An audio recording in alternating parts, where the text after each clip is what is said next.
So, you figured out the reasons why you're doing your event. The next thing you need to figure out is how to communicate what you're doing to your intended audience to ensure the right people are at your event. Although this is a little bit of a simplistic take, the human dynamics of any event remain pretty consistent whether you're a nervous high schooler wanting to pull off the student event of the century, or gathering 80,000 into a football stadium, or hosting an online event of any size.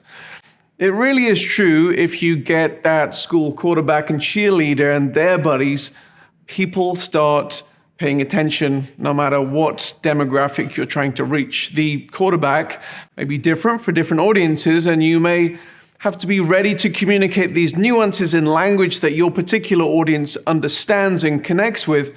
But outside of these communication differences, other dynamics are actually often the same. The bottom line is that getting people to an event typically revolves around a number of rather similar factors. So let's consider the reasons why people register, buy tickets, and eventually attend an event. And these things are things that you need to consider in your networking and marketing as you prepare for your event. Number one, people will come to see a VIP, a favorite musical act, an influencer, a subject matter expert. That stage lineup is important. Number two, people come to learn. They're going to be equipped at your event. Number three, often people will register to create memories and experience a unique moment of high emotion. That might be a rock band. Number four, for the networking opportunities, often at expo events. Number five, to support a cause.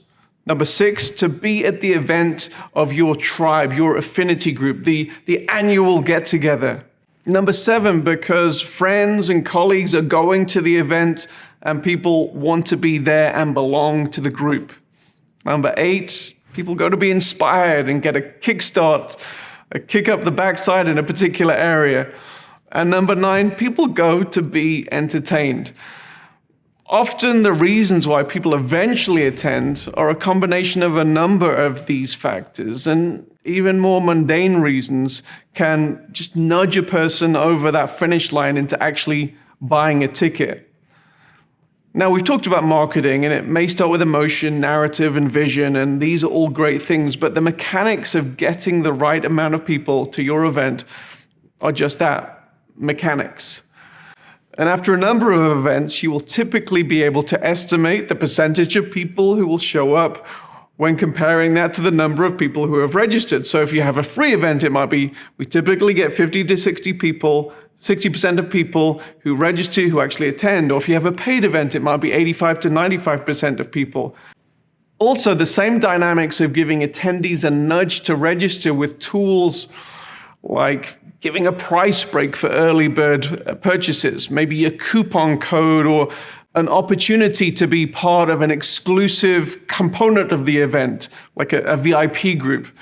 They're seemingly mundane, but they can be surprisingly effective. Therefore, it's important to employ a number of marketing strategies when inviting your potential audience. Communicating both the high-level narrative that we've talked about, as well as these more mundane tool nudges on timing, cost, and exclusivity, which can get people over the edge, and so you know the number of people who are going to attend your event. The next question is, who do you want attending your event? As we've previously mentioned, it's important to narrow in on the goals of the event that dictate who should attend. The value of success isn't always determined by the number of people registering. The question is, do you want the people who are attending to maybe complete a particular action after the event? Do you want to inspire a certain demographic to do something as a result of the event? Answering this who question will dictate your marketing strategy and the critical criteria of success moving forward. Next, why attendees buy your tickets.